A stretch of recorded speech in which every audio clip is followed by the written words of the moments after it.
New education policy पे बात करने के लिए खड़ा हुआ हूँ कि क्या जो 87% टीचर्स हैं जिन्हें ट्रेनिंग देने की अभी ज़रूरत है, अपने मौलाना आज़ाद नेशनल फेलोशिप को एक झटके में बंद कर दिया। हेलो दोस्तों, जय भीम, जय संविधान, जय Hind. The live TV 24 news, सोच बदलें, देश बदलें। भूख के एहसास को शेरो सुखन तक ले चलो, या गज़ल को मुफलिसों की अंजुमन तक ले चलो। मुझको नज़्मो ज़ब्त की तालीम देना बाद में, पहले अपनी रहबरी को आचरण तक ले चलो। सभापति महोदय, मैं न्यू एजुकेशन पॉलिसी पे बात करने के लिए खड़ा हुआ हूँ। माननीय मंत्री जी यहाँ मौजूद हैं। न्यू एजुकेशन पॉलिसी कहती है कि हमारा जोर टीचर्स ट्रेनिंग पर होना चाहिए, लेकिन जो नेशनल सैंपल सर्वे ऑफिस का आंकड़ा है वो कहता है कि इस देश में सिर्फ 13% टीचर हैं जो ट्रेंड हैं। तो मैं माननीय मंत्री जी से जानना चाहता हूं कि क्या जो 87% टीचर्स हैं जिन्हें ट्रेनिंग देने की अभी ज़रूरत है, उनको ट्रेनिंग देने के लिए हमारे पास क्या रोड मैप रहेगा, और क्या हमारे पास इतने बड़े पैमाने पर कॉलेजेस हैं, रिसोर्सेज हैं जिनसे उन्हें ट्रेन किया जा सके। हमारी न्यू एजुकेशन पॉलिसी कहती है कि टेक्नोलॉजी पे जोर दिया जाए, और टेक्नोलॉजी के सहारे पढ़ाई को हमने कोविड के दौरान देखा भी है कि किस तरह से बच्चों को टेक्नोलॉजी के सहारे पढ़ाया गया।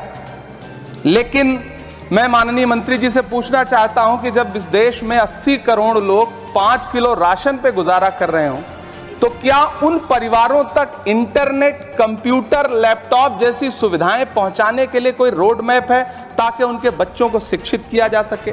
मैं एक बहुत महत्वपूर्ण बात और सभापति महोदय यहां कहना चाहता हूं कि माइनॉरिटी कम्युनिटी से जुड़ा हुआ जो मदरसा एजुकेशन का पैटर्न है, उस पर बहुत गंभीरता से माननीय मंत्री जी से पूछना चाहता हूं कि जो न्यू एजुकेशन पॉलिसी है, कुछ मदरसे ऐसे हैं जिनको सरकार रिकॉग्नाइज करती है, लेकिन कुछ बड़े शिक्षण संस्थान हैं, नदवा और देवबंद जैसे, क्या न्यू एजुकेशन पॉलिसी के कॉन्टेस्ट में आपने इन बड़े संस्थानों से डायलॉग करने का कोई मानक या कोई बातचीत शुरू करने का प्लान बनाया है या नहीं, ये मैं पूछना चाहता हूं।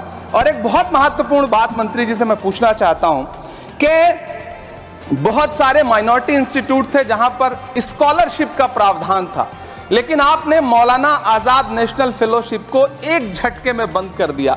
हजारों लाखों छात्र जो उस स्कॉलरशिप के भरोसे अपनी शिक्षा ग्रहण कर रहे थे।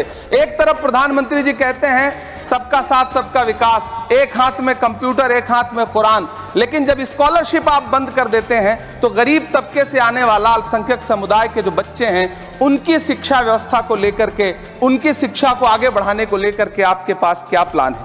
मैं माननीय शिक्षा मंत्री जी यहाँ पर बैठे हैं, उनसे कहना चाहता हूं कि पूरे देश में, पूरी दुनिया में प्रधानमंत्री जी जाकर के महात्मा गांधी जी की मूर्ति के सामने सर झुकाते हैं, उन्हें फूल चढ़ाते हैं, लेकिन आप ही की सरकार NIT कैलीकट में प्रोफेसर साइजा ए को योजना और विकास विभाग का डीन बना देती है, जो खुल करके कहती हैं कि मेरी नजर में नाथूराम गोडसे तो बहुत महान था। तो आपकी नई एजुकेशन पॉलिसी ये है, इस दिशा में जा रही है। मैं आपके महोदय से, सभापति महोदय, ये कहना चाहता हूं कि किस तरह से NCERT की किताबों में सांप्रदायिकता को परोसा जा रहा है। माननीय मंत्री जी, क्या आपके संज्ञान में है कि केंद्रीय हिंदी संस्थान और नीपा जैसे जो संस्थान हैं, उसमें अघोषित तौर पर यह कह दिया गया है कि देवनागरी में लिखते हुए जो नुक्ते लगाए जाते थे, जिनको यह कहा जाता है कि वो उर्दू से आते हैं, उनको अघोषित तौर पर रोक दिया है कि नई छपने वाली किसी भी किताब में नुक्ता नहीं लगाया जाएगा। NCERT की किताबें छापने वाले, लिखने वाले कई लोगों से मेरी व्यक्तिगत बात हुई, उनका यह कहना था कि हमें ऊपर से आदेश है, हालांकि ऐसा कोई लिखित आदेश नहीं है। तो मैं आपसे जानना चाहता हूं कि यह नुक्ता हटा करके आप देवनागरी भाषा को मजबूत कर रहे हैं या उसे कर्कश और कमजोर बना रहे हैं? Thanks for watching this video. ऐसी और वीडियो के लिए हमारे फेसबुक पेज को फॉलो करें, लाइक करें और यूट्यूब चैनल को सब्सक्राइब करें। साथ ही साथ बेल आइकन को जरूर प्रेस कर लें ताकि आने वाली हर वीडियो का नोटिफिकेशन आपको मिलता रहे।